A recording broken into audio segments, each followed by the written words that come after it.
Hello students, कैसे हैं आप सभी लोग। आई होप आप सभी बहुत बढ़िया होंगे। तो चलिए फिर आज का वीडियो शुरू करते हैं। आज के इस वीडियो में हम करने वाले हैं PYQ प्रीवियस ईयर के क्वेश्चन पेपर का डिटेल में सॉल्यूशन हम आज के वीडियो में डिस्कस करेंगे। जो डिफरेंट स्टेट्स के account officer, audit inspector, accountant, क्या जो अभी पिछले साल EPFO का एग्जाम हुआ है, तो 2023 में, 2024 में, 2025 में जितने भी डिफरेंट स्टेट के अकाउंटेंट वैकेंसी के एग्जाम हुए हैं, उनके जो क्वेश्चन पेपर है उनका डिटेल में सॉल्यूशन मैं इस सीरीज में डिस्कस कर रही हूँ।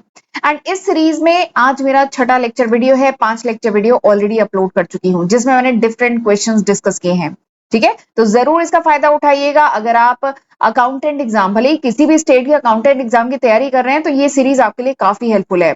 और जो सिलेबस होता है ना, भले ही वो डिफरेंट स्टेट का हो, ठीक है, but syllabus is almost same, syllabus same ही होता है। ठीक है, वही बेसिक अकाउंटिंग आपको पढ़नी है, corporate accounting, cost accounting, management accounting, थोड़ा सा टैली, यही सब है सिलेबस में। ठीक है, तो ये सीरीज आपके लिए काफी हेल्पफुल रहेगी, तो जरूर इसको एंड तक देखिएगा। ओके, तो चलिए फिर आज का लेक्चर हम शुरू करते हैं। तो ये क्वेश्चन पेपर है, एक स्टूडेंट ने ही मुझे भेजा है, तो this is the question paper. इसके पिछले के क्वेश्चंस हम पिछले लेक्चर वीडियो में डिस्कस कर चुके हैं। आज हमें क्वेश्चन नंबर 90 से लेकर के क्वेश्चन नंबर 98 तक आज के वीडियो में हम डिस्कस करेंगे। मैं दो ये जो क्वेश्चन पेपर है, इसके दो पेजेस मैं हर लेक्चर में डिस्कस कर रही हूँ। ठीक है, क्योंकि बच्चे भी कहते हैं लेक्चर बहुत लेंथी हो गया मैम, तो ठीक है, मैं आधे आधे घंटे के लेक्चर में क्वेश्चंस डिस्कस कर रही हूँ। ठीक है, और एक बात और है, देखिए ये क्वेश्चन कराने का जो पर्पज है, इसका आंसर तो देखिए आपको गूगल पे भी मिल जाएगा।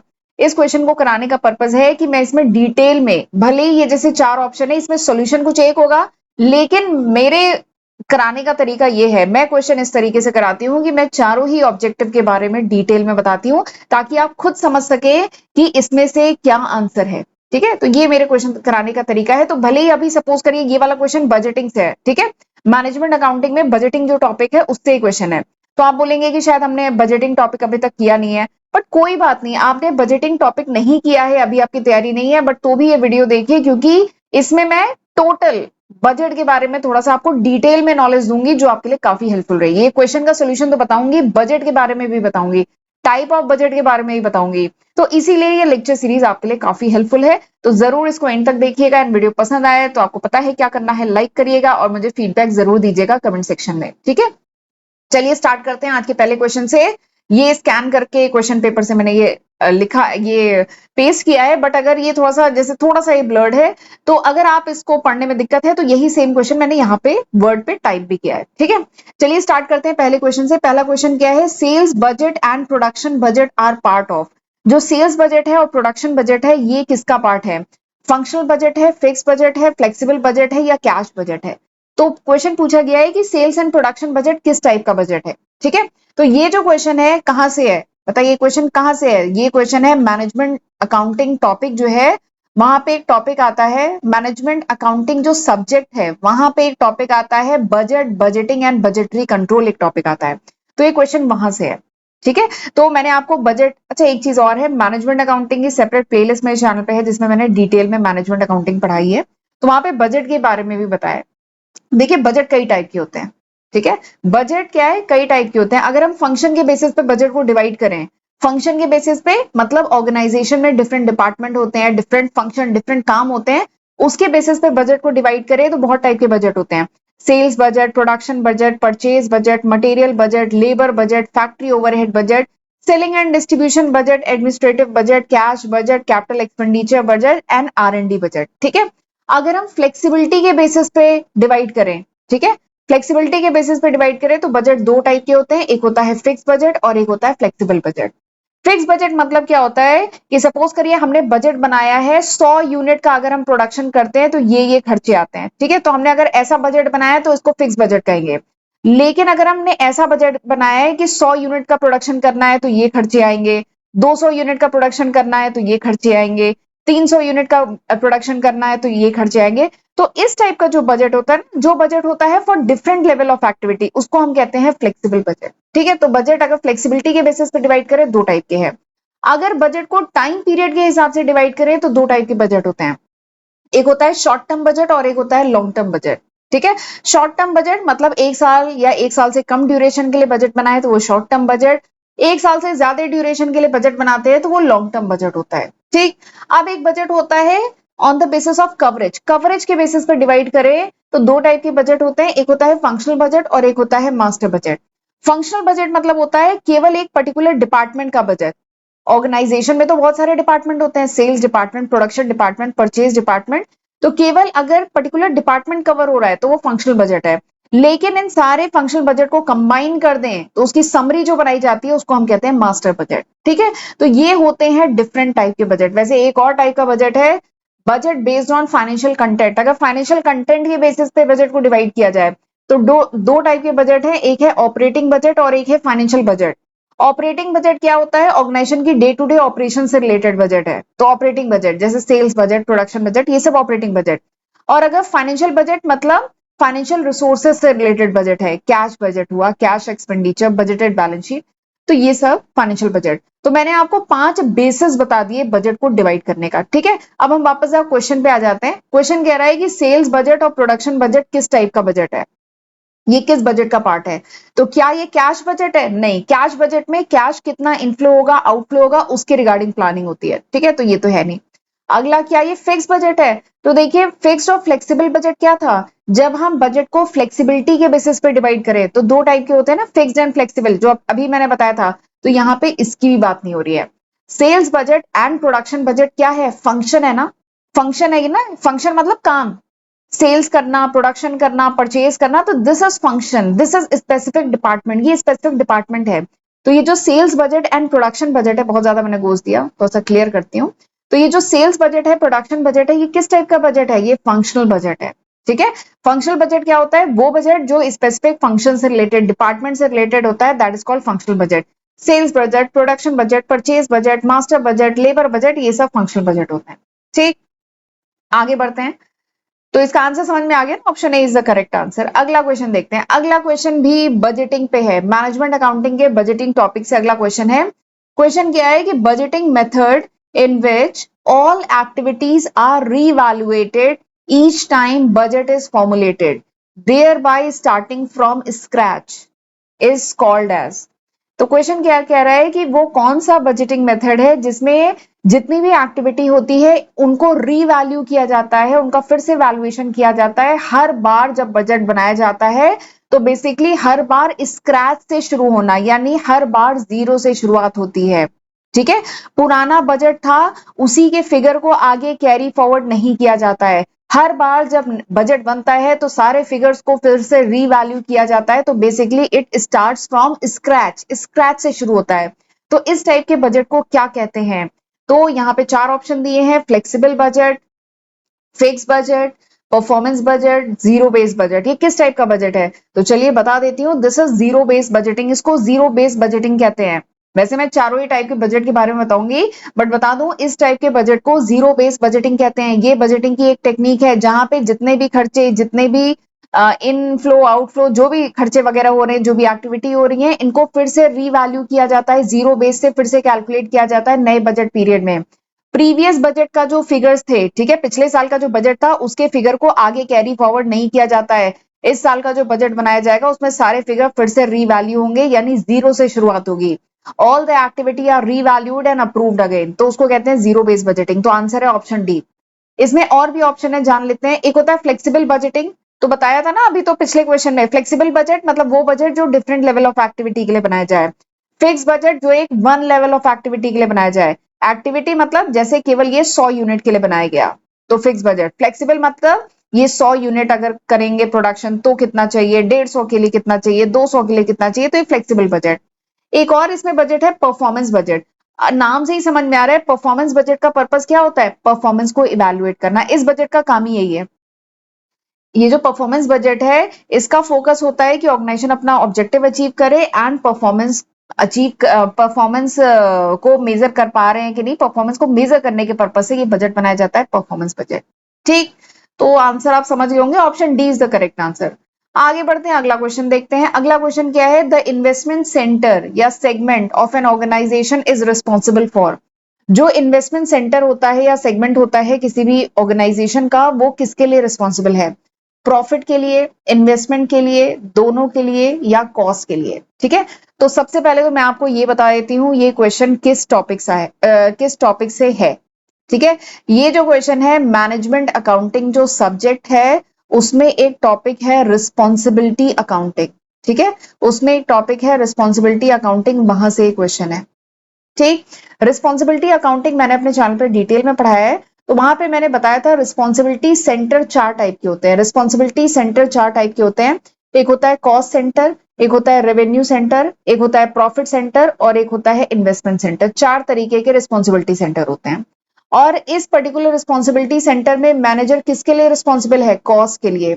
कॉस्ट सेंटर में मैनेजर रिस्पॉन्सिबल है कॉस्ट के लिए। रेवेन्यू सेंटर में मैनेजर रिस्पॉन्सिबल है रेवेन्यू या सेल्स के लिए। प्रॉफिट सेंटर में मैनेजर रिस्पॉन्सिबल है रेवेन्यू एंड कॉस्ट के लिए। इन्वेस्टमेंट सेंटर में मैनेजर रिस्पॉन्सिबल है प्रॉफिट एंड इन्वेस्टमेंट के लिए। ठीक है, तो दिस इज रिस्पॉन्सिबिलिटी सेंटर। ये था रिस्पॉन्सिबिलिटी, ये चार टाइप के रिस्पॉन्सिबिलिटी सेंटर है। तो यहाँ पे किस सेंटर के बारे में पूछ रहा है? यहाँ पे पूछ रहा है इन्वेस्टमेंट सेंटर के बारे में, इन्वेस्टमेंट सेगमेंट के बारे में। तो यहाँ पे देख लीजिए इन्वेस्टमेंट सेंटर में क्या है, इन्वेस्टमेंट सेंटर में मैनेजर रिस्पॉन्सिबल है प्रॉफिट के लिए एंड इन्वेस्टमेंट के लिए रिस्पॉन्सिबल है। तो ऑप्शन में दिया है क्या? हाँ, ऑप्शन में दिया है प्रॉफिट एंड इन्वेस्टमेंट। तो सही आंसर क्या होगा? Option C is the correct answer. ठीक है, तो इन्वेस्टमेंट सेंटर क्या होता है? इन्वेस्टमेंट सेंटर एक रिस्पॉन्सिबिलिटी सेंटर होता है। क्वेश्चन में इन्वेस्टमेंट सेंटर के बारे में पूछा है। ठीक है, किसी और सेंटर के भी बारे में पूछ सकता था। तो इन्वेस्टमेंट सेंटर क्या होता है? ये वो रिस्पॉन्सिबिलिटी सेंटर है जहां पे मैनेजर किसके लिए रिस्पॉन्सिबल है? दोनों के लिए, प्रॉफिट और इन्वेस्टमेंट दोनों के लिए। इन्वेस्टमेंट मतलब जो भी कैपिटल है उसको कैसे इन्वेस्ट किया गया है, कहाँ एम्प्लॉय किया गया है। प्रॉफिट मतलब रेवेन्यू माइनस कॉस्ट, तो दोनों के लिए रिस्पॉन्सिबल है। ठीक है, तो दिस इज इन्वेस्टमेंट सेंटर। तो आंसर समझ में आ गया है, क्या है? Option C is the correct answer. अगला क्वेश्चन देखते हैं। अगला क्वेश्चन मार्जिन ऑफ सेफ्टी से है। अगला क्वेश्चन मार्जिन ऑफ सेफ्टी से है। Margin of safety is referred to as, margin of safety क्या है? चार ऑप्शन दिए गए हैं, excess of actual sales over fixed expenses, excess of actual sales over variable expenses, excess of budgeted or actual sales revenue over break even sales या revenue, excess of budgeted sales over fixed cost। ठीक है, तो ये चार option दिए गए हैं, आपसे पूछा गया है MOS मार्जिन ऑफ सेफ्टी क्या है। ठीक, तो सबसे पहले मार्जिन ऑफ सेफ्टी आप कहाँ पे पढ़ते हैं? तो मार्जिन ऑफ सेफ्टी आप मैनेजमेंट अकाउंटिंग में एक टॉपिक है CVP एनालिसिस। ठीक है, एक टॉपिक है CVP एनालिसिस, उसमें आप मार्जिन ऑफ सेफ्टी पढ़ते हैं। CVP एनालिसिस में आप पढ़ते हैं break even analysis. CVP analysis में ब्रेक इवन एनालिसिस पढ़ते हैं, उसमें ये टॉपिक आता है मार्जिन ऑफ सेफ्टी। नाम क्या है? मार्जिन ऑफ सेफ्टी, यानी कितने मार्जिन से कंपनी सेफ पोजीशन पे है, this is called margin of safety. देखिए नाम क्या है? मार्जिन ऑफ सेफ्टी, यानी कितने मार्जिन से कंपनी सेफ है। यानी मार्जिन ऑफ सेफ्टी मतलब क्या है कि एक्चुअल सेल्स कंपनी की कितनी हो रही है माइनस ब्रेक इवन सेल्स। ठीक है, actual sales minus break even sales. Break even sales पे क्या होता है? नो प्रॉफिट नो लॉस, ये होता है ना ब्रेक इवन सेल्स पे। ठीक है, तो इस पॉइंट पे क्या है? कंपनी को नो प्रॉफिट नो लॉस है। तो अगर एक्चुअल सेल्स कंपनी की ये है और ये ब्रेक इवन पॉइंट पे ये सेल है, यानी कंपनी इतने पोजीशन से क्या है? सेफ है। अगर ये सेल कम हो गई तो कंपनी का क्या हो जाएगा? नो प्रॉफिट नो लॉस की सिचुएशन में आएगी, और इससे भी कम हो गया तो लॉस हो जाएगा। तो बेसिकली ये वो मार्जिन है, ये वो गैप है जिससे कंपनी सेफ पोजीशन पे है, तो इसी को कहा जाता है मार्जिन ऑफ सेफ्टी। ठीक है, तो this is the logic of margin of safety. तो मार्जिन ऑफ सेफ्टी का फॉर्मूला पूछा है, तो देखिए मार्जिन ऑफ सेफ्टी मैंने यहाँ पे लिखा है, मार्जिन ऑफ सेफ्टी वो अमाउंट होता है एक्चुअल या budgeted sale exceed break even sale, actual या budgeted sale minus break even sale. ठीक है, ये इंडिकेट करता है कि कंपनी कितनी सेल फॉल हो सकती है बिफोर लॉस। लॉस होने से पहले कंपनी कितना कम सेल हो कि लॉस मतलब कितने पोजीशन से सेफ है, ये कह लीजिए, ज्यादा आसान लैंग्वेज में होगा। तो मार्जिन ऑफ सेफ्टी क्या है? Margin of safety actual sales minus break even sales. ठीक है, और अगर इसी का रेशियो निकालना है तो मार्जिन ऑफ सेफ्टी का रेशियो क्या है? Margin of safety divided by actual sales multiplied by 100। ठीक है, तो अब बताइए इन चारों में कौन सा सही ऑप्शन है? बताइए इन चारों में कौन सा सही है? तो देखिए कहां पे लिखा है, बजटेड और एक्चुअल सेल्स या revenue over break even sales या रेवेन्यू। ठीक है, तो यहाँ पे हमें दिख रहा है option C is the correct answer. बाकी सब में fix expense, variable expense, fix cost की बात हुई है, तो option C is the correct answer. और एक बात है, अगर कंपनी का मार्जिन ऑफ सेफ्टी हाई है तो इसका मतलब क्या है कि कंपनी का अगर ये जो गैप है, मार्जिन ऑफ सेफ्टी हाई है, तो ये अच्छी बात है, यानी लोअर रिस्क है, लॉस का कम रिस्क है। बट अगर यही मार्जिन ऑफ सेफ्टी बहुत कम है, बहुत कम गैप है, ठीक है, तो यानी there is a high risk of loss. ठीक, और अगर वही ब्रेक इवन पॉइंट पे हो जाए, मार्जिन ऑफ सेफ्टी और ब्रेक इवन पॉइंट दोनों बराबर है, ब्रेक इवन पॉइंट पे मार्जिन ऑफ सेफ्टी कितना है बताइए? ब्रेक इवन पॉइंट पे मार्जिन ऑफ सेफ्टी कितना है? 0 है ना। तब तो मार्जिन, कोई मार्जिन ही नहीं है ना। अगर ब्रेक इवन पॉइंट पे ही आ गए तो कोई मार्जिन ही नहीं है, तो 0 है। ठीक है, तो option C is the correct answer. आगे बढ़ते हैं, अगला क्वेश्चन देखते हैं।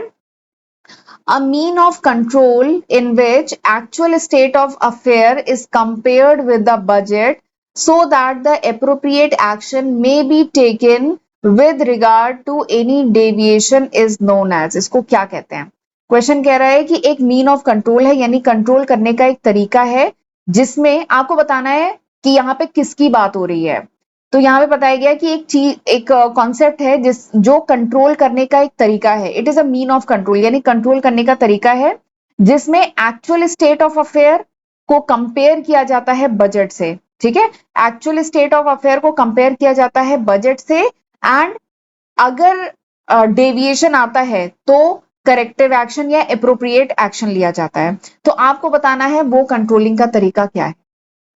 ठीक है, एक्चुअल को बजटेड से कंपेयर किया जाता है, and if there is a deviation, और अगर डेविएशन आ रहा है, ठीक है, तो करेक्टिव एक्शन लिया जाता है। तो आपको बताना है वो कंट्रोलिंग का क्या तरीका है। तो यहाँ पे 4 ऑप्शन आपको दिए गए हैं। एक है फिक्स कॉस्टिंग, एक है प्रोसेस कॉस्टिंग, एक है बजटरी कंट्रोल, और एक है नन ऑफ द अबव। ठीक है, तो तो बता दूं, ये जो क्वेश्चन है ना, ये मैनेजमेंट अकाउंटिंग में जो टॉपिक है बजट, बजटिंग, बजटरी कंट्रोल, ये क्वेश्चन वहां से है। तो बजटरी कंट्रोल है ये बेसिकली। बजटरी कंट्रोल बेसिकली होता क्या है, मैं आपको डिटेल में बजटरी कंट्रोल भी बता देती हूँ और ये दोनों ऑप्शन भी बता देती हूँ। देखिए, बजटरी कंट्रोल एक मैनेजमेंट कंट्रोल की एक तरीका है जिसमें क्या किया जाता है, एक्चुअल परफॉर्मेंस को बजटेड परफॉर्मेंस से कंपेयर किया जाता है। मतलब एक्चुअल में जो है प्रोडक्शन इतना होना था, बट मतलब नहीं, एक्चुअल में नहीं, बजटेड मतलब बजट यानी प्लानिंग की गई थी कि इतना प्रोडक्शन होगा, और एक्चुअल में जब किया गया तो इतना प्रोडक्शन हुआ। तो बजटरी कंट्रोल एक तरीका है कंट्रोलिंग का, मैनेजमेंट कंट्रोलिंग का, जिसमें बजटेड को एक्चुअल से कंपेयर किया जाता है। बजटेड मतलब प्लान किया गया था, प्लानिंग थी कि इतना प्रोडक्शन होगा, और एक्चुअल में जब काम किया गया तो इतना प्रोडक्शन हुआ। तो दोनों को कंपेयर किया जाता है, देखा जाता है डेविएशन। ठीक है, और अगर पॉजिटिव डेविएशन है तब तो कोई बात ही नहीं है, सोचा गया था 100 यूनिट का प्रोडक्शन होगा और एक्चुअली में भी 100 यूनिट का प्रोडक्शन हुआ, या सपोज करिए 105 यूनिट का प्रोडक्शन हुआ, तब तो बहुत अच्छी बात है। लेकिन अगर निगेटिव डेविएशन है, निगेटिव डेविएशन मतलब प्लानिंग की गई थी 100 यूनिट के प्रोडक्शन की, हुआ प्रोडक्शन 90 यूनिट का, तो ये क्या है, निगेटिव डेविएशन। और अगर निगेटिव डेविएशन होता है then corrective actions are taken, तब उसको, उसके लिए करेक्टिव एक्शन लिया जाता है, देखा जाता है गलती कहां हो गई। ठीक है, एंड फिर उसके अकॉर्डिंग करेक्टिव एक्शन लिया जाता है, उस चीज को सुधारा जाता है। तो दिस इज बजटरी कंट्रोल, ये बजटरी कंट्रोल का पूरा कॉन्सेप्ट है। एंड यहाँ पे इसी की बात हो रही है कि वो कौन सी कंट्रोलिंग टेक्निक है जिसमें एक्चुअल स्टेट को बजटेड से कंपेयर किया जाता है, और अगर निगेटिव डेविएशन हो, डेविएशन आए, तो अप्रोप्रिएट एक्शन लिए जाते हैं। तो यहाँ पे इसी की बात हो रही है, तो यहाँ पे आंसर आप समझ गए होंगे, answer is budgetary control. Option C is the correct answer. ठीक है, बजटरी कंट्रोल में बेसिकली क्या किया जाता है, बजट बनाया जाता है, एक्चुअल से कंपेयर किया जाता है, ठीक है, बजटेड फिगर को, वेरिएंस को एनालाइज किया जाता है, एंड करेक्टिव एक्शन लिए जाते हैं।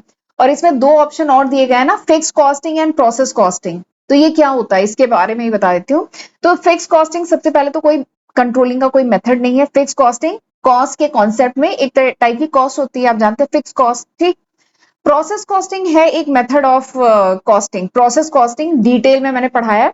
प्रोसेस कॉस्टिंग क्या है, प्रोसेस कॉस्टिंग वो मेथड ऑफ कॉस्टिंग है जहां पे हम एक पर्टिकुलर प्रोसेस की भी कॉस्ट निकाल सकते हैं। देखिए, आपने इनपुट डाला, वो आउटपुट में कन्वर्ट हुआ, ठीक है, और अगर वो कई प्रोसेस से होके पास हो रहा है, process P1, P2, P3, P4, कई प्रोसेस से होके पास हो रहा है, तो हर प्रोसेस की अगर आपको कॉस्ट निकालनी है तो ये मेथड यूज होता है, प्रोसेस कॉस्टिंग। ठीक है, तो यहाँ पे ये लिखा है, तो इन दोनों का तो कोई रिलेशन नहीं है इससे, तो यहाँ पे आंसर है ऑप्शन सी। ठीक, और एक और चीज है, बजटरी कंट्रोल का आपको प्रोसेस भी पता होना चाहिए। बजटरी कंट्रोल का प्रोसेस क्या है, सबसे पहले स्टेप में बजट बनाना, फिर एक्चुअल परफॉर्मेंस को मेजर करना, फिर कंपेयर करना बजटेड को एक्चुअल से, ठीक, फिर वेरिएंस यानी जो भी डिफरेंस है उसको एनालाइज करना, और अगर निगेटिव डेविएशन है तो करेक्टिव एक्शन लेना। ठीक है, तो this is the complete step of budgetary control process, detail में मैंने पढ़ाया है। ठीक, आगे बढ़ते हैं अगले क्वेश्चन पे। अगला क्वेश्चन कहां से है, ये कॉस्ट अकाउंटिंग में जो लेबर कॉस्ट टॉपिक है वहां से ये अगला क्वेश्चन है कि piece rate system of wage payment may be usefully employed where. जो पीस रेट सिस्टम है वेज पेमेंट का वो यूजफुली एम्प्लॉयड यानी उसको कहा, किस जगह के लिए वो ज्यादा यूजफुल है, ये पूछा गया है। ठीक है, पहला है production is standardise and repetitive in nature, aim is continuous maximum production, worker continue at the same job for long period, all of the above। ठीक है, तो क्वेश्चन कह रहा है कि पीस रेट सिस्टम जो होता है वेज पेमेंट का, तो देखिए वेज पेमेंट के दो मेन तरीके होते हैं, जो वेजेस दी जाती है लेबर को इसके दो मेन तरीके हो सकते हैं। एक होता है टाइम वेज सिस्टम यानी घंटे के हिसाब से पेमेंट करना, और एक होता है पीस वेज सिस्टम यानी कितने नंबर ऑफ यूनिट का आपने प्रोडक्शन किया उसके हिसाब से आपको पेमेंट करना। ठीक है, तो क्वेश्चन कह रहा है कि पीस रेट जो सिस्टम है वेज पेमेंट का ये कहां पे यूजफुल होता है। तो बता दूं पीस वेज सिस्टम जनरली वहां पे यूजफुल होता है जहां पे स्टैंडर्ड प्रोडक्ट बन रहा है। ठीक है, यानी प्रोडक्ट स्टैंडर्ड है, एक ही जैसा प्रोडक्ट सब बना रहे हैं, सारे वर्कर को एक जैसा ही काम करना है, और जहां पे एम क्या है कि ज्यादा से ज्यादा प्रोडक्शन होना चाहिए। ठीक है, तो वहां पे generally piece wage system use करते हैं ताकि इससे वर्कर मोटिवेटेड होते हैं कि उनको और ज्यादा प्रोडक्शन करना है, एंड वर्कर एक ही काम कर रहे हैं तो उसमें उन वर्कर की एक्सपर्टीज हो चुकी है, वो खूब प्रोडक्शन कर सकते हैं, तो वहां पे generally piece wage system use किया जाता है। टाइम वेज पता है कहां पे यूज करते हैं, टाइम वेज जैसे पेंटर्स हो गए, जो आर्टिस्ट वाला जो काम होता है ना, जैसे ठीक है, या फिर डॉक्टर्स हुए, लॉयर्स हुए, ये सब टाइम वेज सिस्टम में आते हैं। ठीक है, जहां पे थोड़ा सा क्राफ्ट वाला काम है, ठीक है, आर्टिस्टिक काम है, वहां पे टाइम वेज सिस्टम यूज होता है। बाकी जगह जहां पे नंबर ऑफ यूनिट ज्यादा प्रोड्यूस करनी है, जहां पे प्रोडक्ट आपका स्टैंडर्ड है, काम रिपीटेटिव है, एक जैसा करना है, और जहां पे हमारा एम क्या है ज्यादा से ज्यादा प्रोडक्शन करना, एंड प्लस वर्कर कॉन्टिन्यूसली एक ही काम में लगे हुए हैं लंबे समय तक, तब उनकी एक्सपर्टीज होगी, वो खूब प्रोडक्शन कर सकते हैं, तो ऐसी जगह पे पीस वेज सिस्टम यूज किया जाता है। तो मैंने काफी कुछ बता दिया, आप समझ चुके होंगे कि आंसर यहाँ पे क्या है, option D, all of the above. ठीक है, तीनों ही चाहिए। पीस वेज सिस्टम वहां पे यूज किया जाता है जहां पे प्रोडक्ट स्टैंडर्डाइज हो और रिपीटेटिव हो, इससे आउटपुट क्या है मेजर करना आसान है। अगर बताइए हर प्रोडक्ट अलग अलग टाइप का हो, ठीक है, ये प्रोडक्ट छोटा, ये प्रोडक्ट बड़ा, अगर अलग अलग टाइप का होगा तो क्या जो आउटपुट है उसको मेजर कर सकेंगे, नहीं।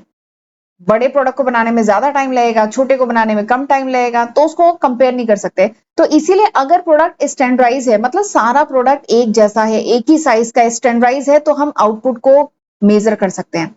तो अगर ये कंडीशन है, या एम है कि मैक्सिमम प्रोडक्शन करें, ये कंडीशन है, या वर्कर कई सालों से एक ही काम पे लगा हुआ है, लंबे समय से कर रहा है, बहुत स्पीड है उसकी, बहुत एफिशिएंसी है, तो वहां पे पीस वेज सिस्टम यूज करते हैं। तो option D is the correct answer. आगे बढ़ते हैं अगले क्वेश्चन पे। अगला question variance analysis, management accounting में जो वेरिएंस एनालिसिस टॉपिक है ना, वहां से है अगला क्वेश्चन। क्वेश्चन क्या है, the sub component of material usages variances. Material usage variance का सब कंपोनेंट आपको बताना है। ठीक है, तो जो वेरिएंस कॉस्ट एनालिसिस है मैंने डिटेल में पढ़ाया है अपने यूट्यूब चैनल पे, आपको मिल जाएगा, मैनेजमेंट अकाउंटिंग की प्लेलिस्ट पे जाइएगा। तो वेरिएंस कॉस्ट एनालिसिस में मैंने बताया है कि तीन मेन टाइप के वेरिएंस होते हैं, एक होता है मटेरियल कॉस्ट वेरिएंस, एक होता है लेबर कॉस्ट वेरिएंस, और एक ओवरहेड कॉस्ट वेरिएंस। ठीक है, तीन टाइप के हैं। अब ये जो मटेरियल कॉस्ट वेरिएंस होता है ना, इसको दो कैटेगरी में डिवाइड कर सकते हैं, मैं आपको दिखाती हूँ। ये जो मटेरियल कॉस्ट वेरिएंस होता है ये दो टाइप को, अब इसको फर्दर हम दो कैटेगरी में डिवाइड कर सकते हैं। मटेरियल कॉस्ट वेरिएंस को दो कैटेगरी में डिवाइड कर सकते हैं, material price variance, material usage variance. ठीक है, और अब मटेरियल यूजेज वेरिएंस को फर्दर दो कैटेगरी में डिवाइड कर सकते हैं, material mix variance, material yield variance. देखिए कॉस्ट क्यों इनकर करती है, मटेरियल कॉस्ट वेरिएंस जो है, मटेरियल कॉस्ट वेरिएंस को दो कैटेगरी में कर सकते हैं, material price variance, material usage variance. Usages variance, देखिए मटेरियल की कॉस्ट क्यों आती है, उसकी प्राइस पर यूनिट क्या है और कितनी क्वांटिटी यूज किए हैं। ठीक है, तो मटेरियल कॉस्ट वेरिएंस को इन दो कैटेगरी में डिवाइड कर सकते हैं। फिर यूजेज वेरिएंस को फर्दर दो कैटेगरी में डिवाइड कर सकते हैं, material mix variance and material yield variance. ठीक है, material mix variance, material yield variance, इसको फर्दर दो में कर सकते हैं। ठीक है, तो इस क्वेश्चन में यही तो पूछा है, और इनके बारे में डिटेल में आपको पढ़ना है तो मेरा वीडियो रेफर करिएगा। तो यहाँ पे मटेरियल यूजेज वेरिएंस ही तो पूछा है, तो मटेरियल यूजेज वेरिएंस बेसिकली क्या होता है, मटेरियल मिक्स वेरिएंस और यील्ड वेरिएंस का सम होता है। ठीक, और ऑप्शन पढ़ लेते हैं। Material price variance, labour cost variance, तो मटेरियल में लेबर कहां से आ गया, तो ये तो होगा ही नहीं। अगला क्या है, labour cost variance, labour mix variance, बात मटेरियल की चल रही है तो लेबर कहां से आ जाएगा। ओनली मटेरियल प्राइस वेरिएंस, तो ये भी नहीं होगा। ठीक है, तो मटेरियल यूजेज वेरिएंस क्या है, मटेरियल यूजेज वेरिएंस होता क्या है मैं आपको ये भी बता देती हूँ। मटेरियल यूजेज वेरिएंस बेसिकली क्या है, it is the difference between standard quantity, हमने सामान बनाया, ठीक है, तो यूजेज मतलब क्या है कि कितना यूज हो रहा है मटेरियल सामान बनाने में, तो स्टैंडर्ड क्वांटिटी कितनी यूज हो रही है माइनस एक्चुअल क्वांटिटी। ठीक है, इसके बीच का जो डिफरेंस होता है ना, that is material usage variance. तो material usage variance is basically the difference between standard quantity of material allowed and actual quantity of material use. ठीक है, तो इन दोनों के बीच का डिफरेंस होता है मटेरियल यूजेज वेरिएंस। ठीक, ये मैंने आपको बता दिया, तो समझ में आ गया। Material usage variance material mix variance और यील्ड वेरिएंस का सम होता है।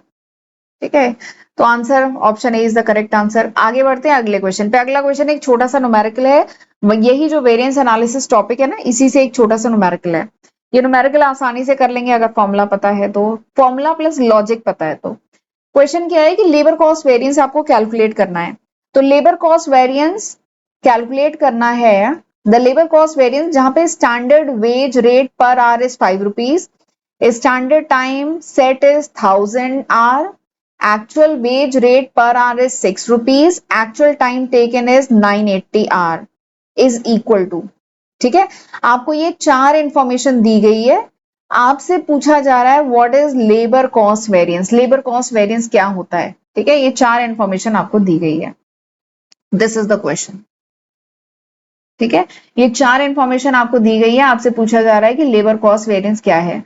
तो देखिए चार इंफॉर्मेशन जो दी गई है, एक तो आपको standard wage rate per our दिया गया है, एक actual veg rate per our दिया गया है, स्टैंडर्ड टाइम दिया गया है, एक्चुअल टाइम। तो बस आपको लेबर कॉस्ट वेरिएंस का फॉर्मूला पता होना चाहिए। तो लेबर कॉस्ट वेरिएंस क्या होता है, लेबर कॉस्ट वेरिएंस जो होता है इसका फॉर्मूला क्या होता है, standard time multiplied by standard rate, basically standard minus actual होता है, तो standard time multiplied by standard rate, actual time multiplied by actual rate. ठीक है, और बाकी सारे फिगर आपको दिए हैं, आप इस पर पुट करिए, you will get the answer. Standard labour cost minus actual labour cost, labour cost variance निकालना है तो basically standard labour cost and actual labour cost, इन दोनों का डिफरेंस होता है। स्टैंडर्ड लेबर कॉस्ट क्या है, स्टैंडर्ड लेबर कॉस्ट है, स्टैंडर्ड लेबर कॉस्ट कैसे निकालेंगे, स्टैंडर्ड वेज रेट को स्टैंडर्ड टाइम से मल्टीप्लाई करेंगे, तो 1000 multiplied by 5। Actual labour cost निकालनी है तो 6 मल्टीप्लाइड बाई 980, 6 मल्टीप्लाइड बाई 980। ठीक है, 6 मल्टीप्लाइड बाई 980। ठीक है, अब आप इन दोनों को कैलकुलेट करेंगे, तो ये आपने स्टैंडर्ड लेबर कॉस्ट निकाला 5000 आया, एक्चुअल लेबर कॉस्ट निकाला इतना आया। ठीक है, अब यहाँ पे कहानी शुरू होगी। देखिए ये आपने निकाला स्टैंडर्ड, एक बार मैं स्क्रीन को क्लियर करती हूँ। अब आपने स्टैंडर्ड लेबर कॉस्ट निकाल लिया। स्टैंडर्ड लेबर कॉस्ट क्या है कि मतलब सारे चीजें स्टैंडर्ड थी, नॉर्मल वर्किंग कंडीशन में लेबर कॉस्ट का खर्चा कितना आना चाहिए था, 5000 आना चाहिए था, लेकिन एक्चुअली में जब आपने कैलकुलेशन किया, ठीक है, एक्चुअली में जब प्रोडक्शन हुआ, सारे फिगर्स आए, आपने कैलकुलेट किया तो देखा कि एक्चुअल लेबर कॉस्ट कितनी आई है, 5880 आया है। तो यानी लेबर कॉस्ट एक्चुअल में तो ज्यादा आ गया ना, नॉर्मल वर्किंग कंडीशन में हमने देखा था कि लेबर कॉस्ट का खर्चा 5000 आना चाहिए था, लेकिन आया खर्चा 5880 का। तो बताइए फेवरेबल है कि अनफेवरेबल है, दिस इज अनफेवरेबल वेरिएंस, ये अनफेवरेबल है। ठीक है, तो ये जो लेबर कॉस्ट वेरिएंस निकल के आया ये नेगेटिव है एंड दिस इज अनफेवरेबल। क्यों, क्योंकि एक्चुअल कॉस्ट ज्यादा आ गई स्टैंडर्ड कॉस्ट से, तो ये एडवर्स है 880। ठीक, तो इस तरीके से होगा आंसर, यहाँ पे क्या है 880 एडवर्स। ठीक है, तो यहाँ पे फेवरेबल है कि अनफेवरेबल है ये भी समझना जरूरी है। आगे बढ़ते हैं, अगला क्वेश्चन देखते हैं। अगला क्वेश्चन क्या है, अ pre determined cost which is calculated from management standards of efficient operation and the relevant necessary expenditure is called.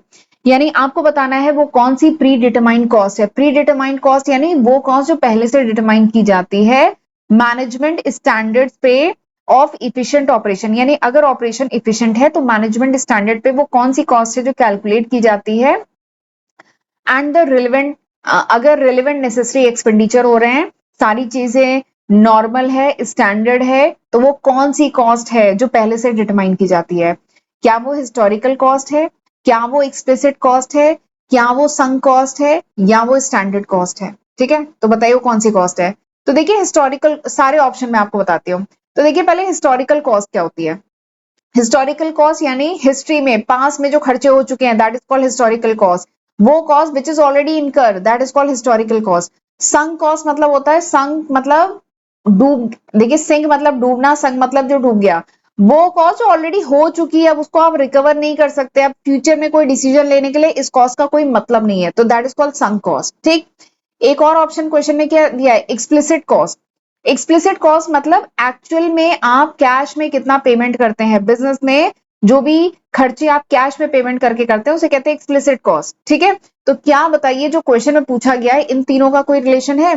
Historical cost है नहीं, संक कॉस्ट है नहीं, एक्सप्लिसिट कॉस्ट है नहीं, तो हमें पता है क्वेश्चन करने का एक और तरीका भी होता है, इसे कहते हैं एलिमिनेशन मेथड। एलिमिनेशन मेथड में क्या क्या आंसर नहीं होगा? ये तीनों आंसर नहीं होगा, तो इसे एलिमिनेट किया तो बचा ये। ठीक है, तो standard cost is answer. But मैं स्टैंडर्ड कॉस्ट क्या होता है आपको ये भी बता देती हूँ। देखिए स्टैंडर्ड कॉस्ट क्या होता है? स्टैंडर्ड कॉस्ट एक प्री डिटरमाइंड कॉस्ट होती है, एक पहले से डिटरमाइन करने वाली कॉस्ट होती है, जिसे हम पहले से डिटरमाइन करते हैं। It is established in advance, जिसको हम एडवांस में कह लीजिए एस्टैब्लिश करते हैं, बेस्ड ऑन एडवांस में मतलब पता करते हैं। ठीक है, अगर सारी नॉर्मल वर्किंग कंडीशन है, अगर सारी चीजें नॉर्मल है, इफिशिएंट ऑपरेशन हो रहा है, तो स्टैंडर्ड खर्चा कितना आना चाहिए ये हम स्टैंडर्ड कॉस्ट में फाइंड आउट करते हैं। ठीक है, ये एक तरीके का बेंचमार्क होता है, और हम स्टैंडर्ड को एक्चुअल से कंपेयर करते हैं। देखिए अगर सारी चीजें नॉर्मल है, कोई स्ट्राइक नहीं, कोई लॉकआउट नहीं, सारी चीजें नॉर्मल है, तो कितना खर्चा आना चाहिए, तो that is called standard cost. फिर हम जब एक्चुअल में प्रोडक्शन करते हैं तो शायद कुछ दिक्कतें भी आ सकती हैं, तो वो क्या होती है? Actual cost. तो स्टैंडर्ड कॉस्ट एक प्री डिटरमाइंड कॉस्ट होती है, जो नॉर्मल वर्किंग कंडीशन में अगर सारी चीजें नॉर्मल है तो जो खर्चा आता है उसको स्टैंडर्ड कॉस्ट कहते हैं। तो ऑप्शन यहाँ पे क्या है? Answer A is the correct answer. ठीक है, और इसी के साथ हमारा ये जो पूरा एमसीक्यू की सीरीज थी ये फिनिश होती है। अगले लेक्चर में हमारा पार्ट 7 आएगा, और मैं आगे अगले और 99 से क्वेश्चन जो है आगे अगले लेक्चर में डिस्कस करूंगी। ठीक है, तो चलिए फिर आज का लेक्चर वाइंड अप करते हैं। आपको समझ में आ गया होगा अब आपको क्या करना है, आपको वीडियो को लाइक करना है एंड कमेंट सेक्शन में मुझे फीडबैक देना है कि हाउ वाज दिस लेक्चर, ये लेक्चर कैसा था। ठीक है, आपके लिए यूजफुल था कि नहीं था, ये प्लीज मुझे कमेंट सेक्शन में जरूर बताइएगा। ये जो क्वेश्चन पेपर मैं आपके साथ डिस्कस कर रही हूँ, ये पिछले ही साल 30 नवंबर 2025 में एग्जाम हुआ है, उसी का ये क्वेश्चन पेपर है, स्टूडेंट ने मुझे भेजा है, जो मैं आपके साथ डिस्कस कर रही हूँ। ठीक है, एक एक वीडियो रिकॉर्ड करने, इसका आंसर बनाने में बहुत मेहनत लगती है, तो प्लीज मुझे भी मोटिवेट करते रहा करिए एंड वीडियो को लाइक जरूर किया करिए। तो चलिए मिलते हैं अगले लेक्चर वीडियो में, तब तक अपना ध्यान रखिएगा। God bless you.